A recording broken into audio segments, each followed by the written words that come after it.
and welcome to Health Smart, a monthly health education program brought to you by Hudson Valley Hospital Center. Each month we bring you a new topic and a new guest. And tonight I'm really excited to have with us Dr. Eric Sommer of the New York Bariatric Group. And Dr. Sommer is going to talk to us a little bit about weight loss surgery and also the whole epidemic of obesity and how it's really affecting our health and our families. So it's great to have you here tonight. Thank you for having me.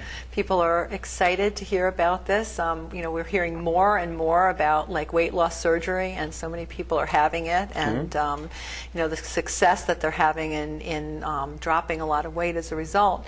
Why don't you tell us a little bit about yourself first and about the New York Bariatric Group?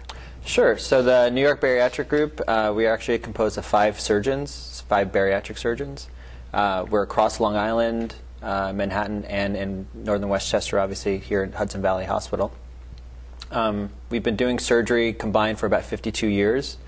In total amounts, we've done over 4,500 gastric bypasses, 4,000 adjustable gastric bands, and over 500 sleeve gastrectomies. And those numbers are only growing on a weekly. Wow, that's like pretty amazing. So, I mean, everybody is really, I think, pretty much tuned in by now to the whole obesity epidemic. I mean, you can't go anywhere or, you know, hear anything without this topic coming up. And I mean, what do you think is behind this? I mean, I know there's a lot of different things, sugar and soda and chemicals and... So there's lots of causes for why the United States is obese as the way it is. I mean, currently 66% of the population is considered overweight. Over 30% of the population is considered obese. And we're at that rate right now because we consume a lot of calories. Our portions are very large. There is a little bit of genetics in there. There is a genetic fat gene that, that's still being investigated. And also the environment that we live in. So if we surround ourselves with people that are having large amounts of food and high-calorie foods, then we're likely going to eat that. The last thing is our sedentary lifestyle. So as technology has gotten better, we're going outside less. And by going outside less, we see it now hitting the children of the United States, where now that's getting up into epidemic proportions. Right. I mean, we hear, you know, every day now that, you know, there are kids as young as 10 and 12 years old being diagnosed with type 2 diabetes as a result of obesity. Yep. So it's a really scary thing and really affects our health. So, you know, I'm very interested. I mean, I think weight loss surgery has really been around for quite a while, but I think we're only hearing more about it now. And you know, initially it was kind of like, wow, that's really drastic. You know, people who have weight loss surgery, but now it's really coming more into the mainstream, and I think people are realizing that it is an alternative, a good alternative for some people. Oh, so. Sure. So weight loss surgery in general it's been done since the 50s and 60s. I mean, the gastric bypass was started in about 60, 67. Wow. But in terms of why are more people having surgery today, you know, back in 2001, the numbers started increasing in the amount of people that were actually having weight loss surgery. At that time, insurance companies were not stringent in terms of what they required. This day and age, there's a stringent requirement by all insurance companies. Right. So everything is done as a multi-specialty approach. So everyone has to see a cardiologist, a pulmonologist, nutritionist, psychologist, endocrinologist, so that they have diabetes before they can even have their surgery. Right. So that in itself is good in terms of protecting the patient, right, but also obviously it's going to hold up in terms of getting the patient from the first consultation to the operating room. Right. That was my next question to you, is that I do understand that it's not just, oh, you know, you come into the office one day and say, oh, you know, I want to have weight loss surgery, and you know, and then the next day, you know, you have it. It's a long process, and there's Correct. A lot of safeguards to make sure that, you know, this person really needs this surgery and that they're going to follow through, correct?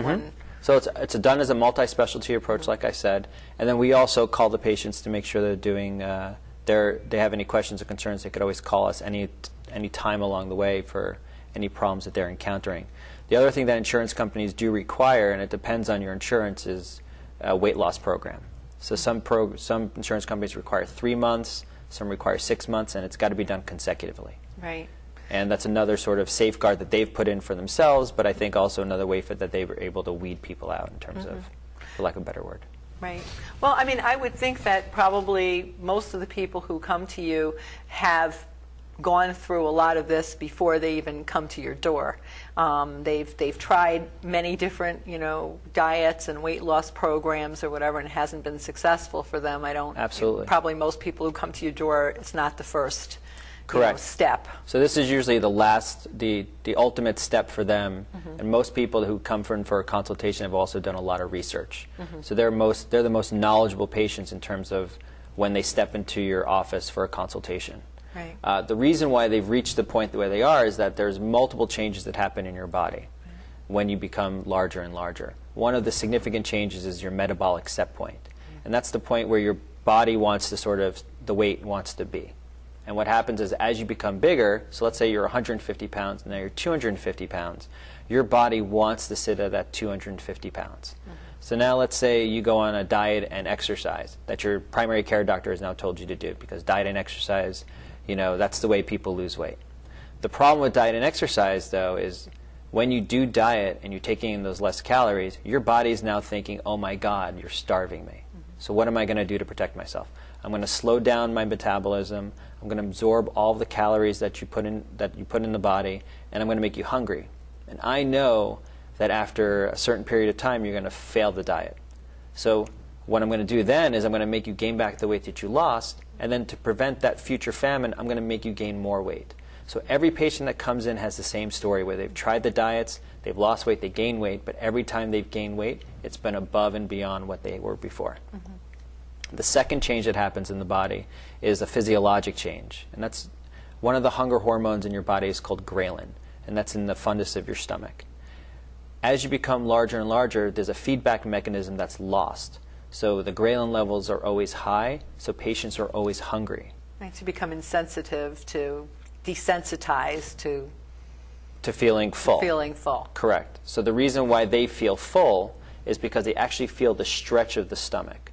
Once that stretch of the stomach is gone, they're hungry again and they can keep on eating. So that's another thing that all the patients who come in to see me talk about.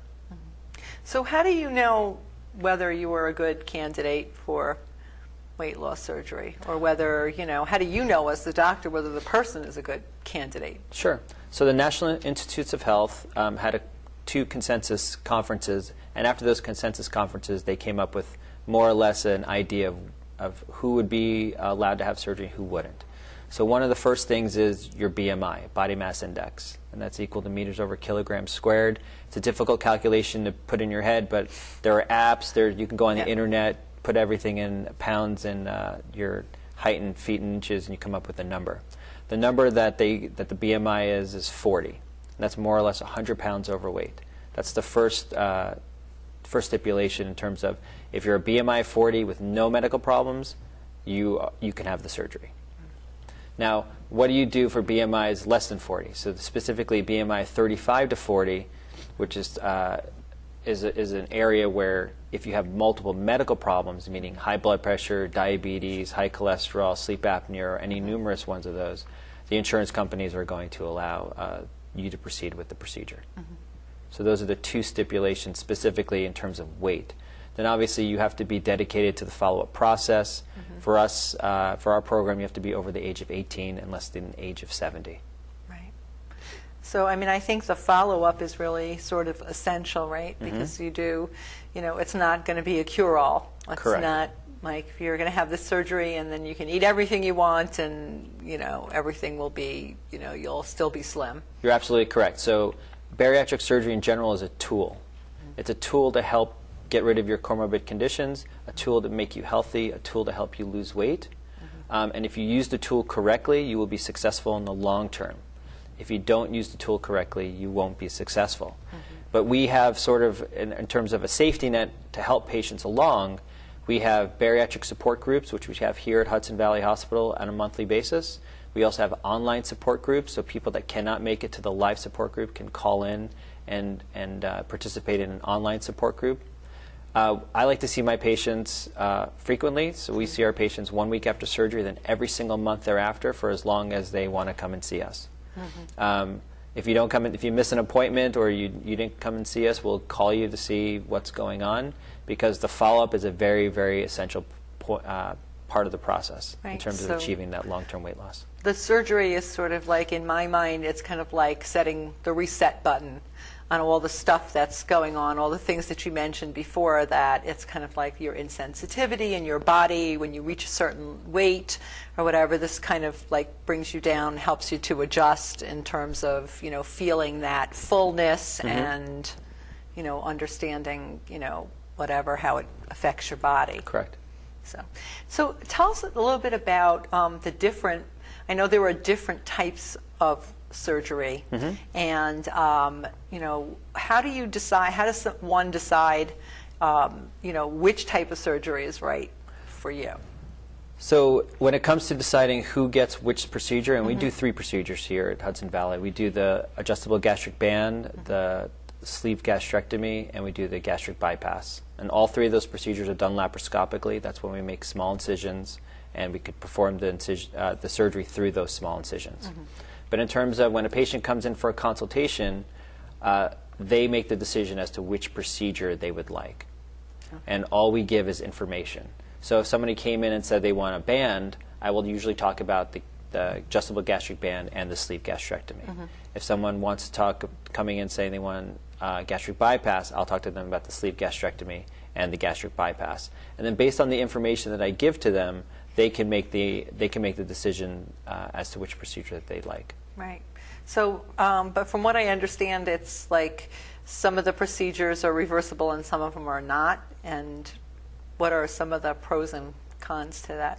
So, the one reversible procedure that we do is the adjustable gastric band, and the way you reverse it is obviously just pulling out the band. The gastric bypass can be reversible, but it's very difficult to do, and there's an increased risk of having a complication from that. The sleeve gastrectomy is irreversible because we actually remove 80 to 90% of your stomach.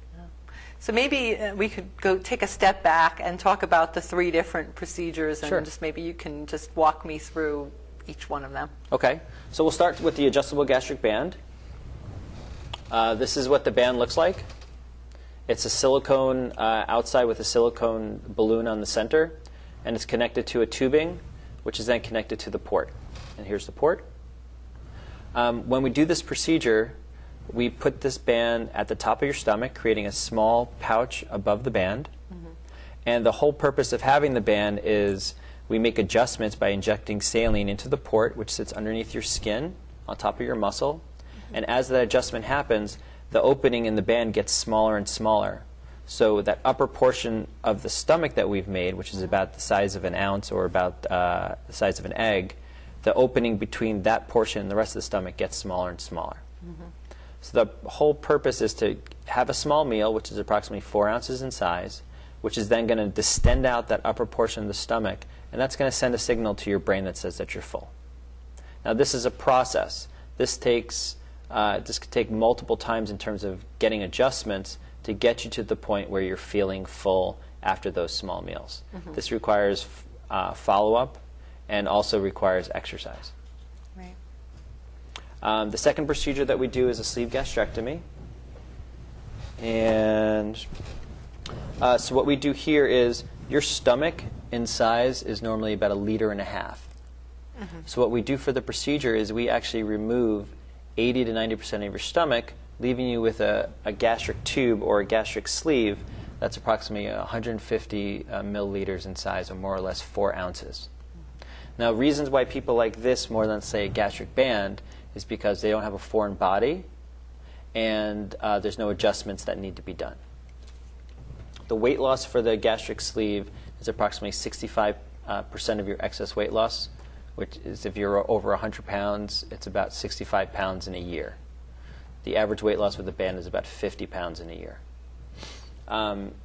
What's special about the sleeve gastrectomy is not only is it a restrictive procedure, meaning that you're limiting the amount of food you could put in, but it's also a hormonal procedure.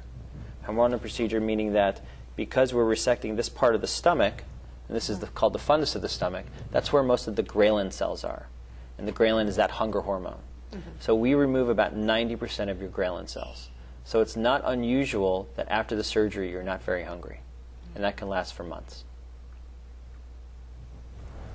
The last procedure that we perform is the gastric bypass. I can find that. Now, this is like the sleeve gastrectomy is sort of a newer procedure, correct, compared to the... So the sleeve gastrectomy has been done laparoscopically since the late 90s. So it's been around a while, but it's not And it's come to the forefront because back in the late 90s when the surgery was first performed, it was done on patients who were super morbidly obese, meaning that their BMI was greater than 60. The surgeon that did that, he did sleeve gastrectomy first to have them drop the weight, and then would go on and do a second procedure called a duodenal switch. But what he saw was that after the sleeve gastrectomy, his patients had lost a significant amount of weight and never needed that second procedure done. So based on his outcomes, people decided that we should make this into just a primary procedure alone. And it's been very successful. I didn't know that. It's interesting. So over the last 5 years, the sleeve gastrectomy has really gone up in terms of popularity. Right. So this is... So this is now the gastric bypass. And what we do for the gastric bypass is we take the stomach and we make a small pouch. The pouch is about the size of an egg. We connect that to the small intestine, directly to the small intestine, and we connect the intestine further on down the stream. So this is considered a restrictive procedure because we're making a small pouch, minimizing the amount of food you can take. It's a malabsorptive procedure, or for lack of a better word, you're not absorbing all of the calories. And that's because we're bypassing this part of the intestine where some of the absorption of the nutrients happen. So if you take, let's say, 100 calories, you're going to absorb 80 to 90 of them. The last thing that happens, and it's the magic of the bypass, is all the hormonal changes and the metabolic set point. So your metabolic set point goes back to normal, and the hormonal changes that happen, number one, you're not hungry after the procedure, and specifically for diabetics, type 2 diabetics who have had, let's say, not on insulin and have had diabetes for less than 10 years, most patients go into remission after this procedure, and they leave the hospital usually on no medications. So having one of these procedures is basically really up to the patient, and and I'm there to just guide them to sort of try to figure out what they want, specifically what they're looking for. So if they have 3 or 4 young children at home and they're afraid of, let's say, dying from an operation, a band may be better for them. right. Because from a complication standpoint, it's got the lowest complication Rate. Rate. Correct. Right. So do you find that the band is more popular, or it depends on the... This day, the band tends to be less popular. Oh, really? Because it's harder. A lot of people find it harder to work with, meaning that you have to be dedicated to the process of the band, which means you have to have that healthy lifestyle, you have to change the way you approach food, you have to come in for your follow-ups, and you absolutely have to exercise. Right. If you don't exercise and you have a gastric band, the likelihood of you becoming successful is on the lower side. Right. So you really have to be dedicated to Correct. the whole process, probably to all of it anyway. All 3 of the Any procedures, processes. you need to be dedicated, but the band you have to be dedicated the most. Right. Because that one, you're not doing any hormonal changes at all. You're not removing anything. Your entire stomach is still there. The hormones are still there. And most patients, after that pouch is empty, they're hungry again. Right. So tell me a little bit about some of the, I mean, this must be, sort of exciting in some ways for you to see the change in these people's lives. It's a big change. Oh, absolutely. And maybe, without, telling me the patients' names or if the patients have given permission, you could maybe tell me a little bit about somebody's case or, what you've seen. So I won't say the names, but Right. I could tell you that one of the first sleeve gastrectomies I did here at Hudson Valley Hospital, he's about 4 months post-operative, and he's lost 85 pounds. Wow. Complete transformation. I mean, and he had the sleeve gastrectomy, so he's not hungry. He's having small meals. He's exercising, and I only foresee him being more successful in the future. I've done gastric bypasses in the past. The first one that popped into my head is a young gentleman who was about 26 years. He was over 400 pounds, Wow. and after the gastric bypass, he lost 177 pounds in about 9-10 months. Wow. That's And a lot of again, weight. exercise and eating the right foods and being regimented is the way to be successful. Right. That must be a huge adjustment. I mean, both ways to, suddenly losing all that weight and, just for your body itself, and having to make those adjustments. So basically, you said that the patients do come to you for follow-up for as long as they want to. How long do people usually stay with you after? I would hope forever, but obviously. When patients when they feel like they're a success, a lot of times they tend to space out their follow-ups further. So it could be every 3 months or every 6 months. Some patients even go a year.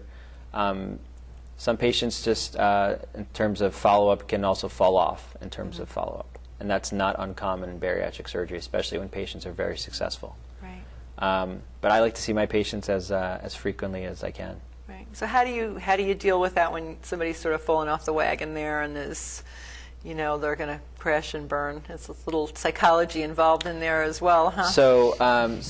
So again, before the surgery, everyone has to see a psychologist. Everyone has to see a nutritionist. Right. So those two are very important in terms of are they ready mentally to undergo the change, and also are they dedicated to the process of the change. Right. From a nutrition standpoint, they learn about how their life is now and how they relate to food, and afterwards how they're going to have to change, and how they relate to food is going to have to change. Their relationship with food is completely changed after all 3 of the procedures. Right. Well, I guess the physiological changes in their body help to, promote those changes that they can make. It's easier for them to make those healthy choices or to limit their portions as a result of that. That's true to a point. I mean, the band, like I said before, requires the adjustments. With those adjustments is when you're going to get to the point where you can have that good satiety with a small amount of food. So as you're going to that, a lot of people tend to still have large portions until they start feeling the restriction. Now, obviously, we tell everyone you want to try to make your meals when you're eating regular food about 4 ounces in size. And you want to have it more protein-rich than carb-rich, because proteins, number one, is better for you than carbs, but it's also going to sit in your stomach for a longer period of time and make you feel full. Carbs tend to go through all the procedures pretty easy. I see. So do you also have to adjust your, not only what you eat, but, how you eat? With all 3 of the procedures, you can't eat and drink at the same time. You could drink a half an hour before you eat. You can have your meal, which should be about 4 ounces in size, and you can drink another half an hour afterwards. If you eat and drink together, you run the risk of possibly vomiting. If you eat too fast, you could run into problems of things getting stuck, specifically with a band or a bypass. I've heard of that, yeah. If you eat and drink together, you could think of everything as like a funnel. If you eat and drink together, the funnel may fill up too fast and you may overflow. That, again, can lead to vomiting. And poor food choices. So if you're eating poorly and you're eating fast, that can also lead to problems. Right. So you have to eat healthily and learn how to adjust your eating style a little bit. So how many surgeries have you had here? Do you know at this? So we've had 25 procedures here. Great, and we're keeping track of all these folks. It should be interesting Yes. to get, maybe we could come back on the show and bring some folks who have had the surgery to talk about their surgeries. Oh, that would be great. And how that's come through. Yeah. So I think that would be great. So how can we help people perhaps who've had the surgery like a while ago, and maybe they've gained back a lot of weight? Is there something we can do to kind of get them back on track? Or Absolutely. So we offer at York Bariatric Group revisional surgery. In fact, we're one of the biggest revisional surgery practices in New York.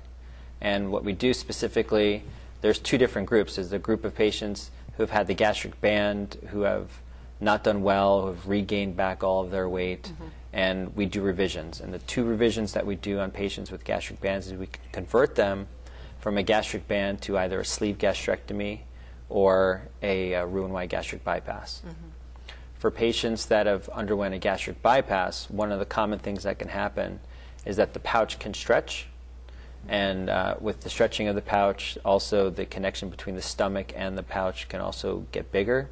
So that can lead to patients eating more food, eating more calories, and gaining back weight. Right. So the way we revise a gastric bypass is we do two different procedures. One is a gastric band, an adjustable gastric band that we could put over the gastric pouch itself. And the second procedure that we do, which is a newer procedure, is an endoscopic stitching. And the endoscopic stitching specifically is done with no incisions on the stomach. It's done using a camera going down the esophagus. And what we do is we suture the opening between the stomach and the small intestine to make that opening back down to where they were feeling satiated and full with small meals. Oh, that sounds a little bit like reflux surgery with the stitching in there. Sort of, But different, right? it's different. Right. Well, that's interesting. So that does help a lot of people who have maybe, had unsuccessful or, maybe just over time. It doesn't really mean the surgery was unsuccessful. I guess it just means that the patient was unsuccessful with follow-up or... Correct. So again, all the procedures are tools. So everyone could, if you use the tool correctly, will be successful in the long term. Right. If you don't use the tool correctly, you could not lose any weight. You could regain back all of the weight that you lost. Or if you're successful with the way you use the tool, you will have sustained weight loss for a long, long time. Right. And so these revisions sort of give people a second chance Correct. at it. So maybe somebody who wasn't successful the first time will have learned, from their mistakes and then come back and have the opportunity to do it again. Correct. And with the constant and with the follow-up that we offer, and with the support groups that they should be attending, most patients tend to be a success. Thank you so much for joining us this evening, Dr. Sommer. It was very interesting to hear about gastric bypass surgery. This is the Health Smart Show, and we'll be back next month with a new guest and a new topic. Until then, stay healthy.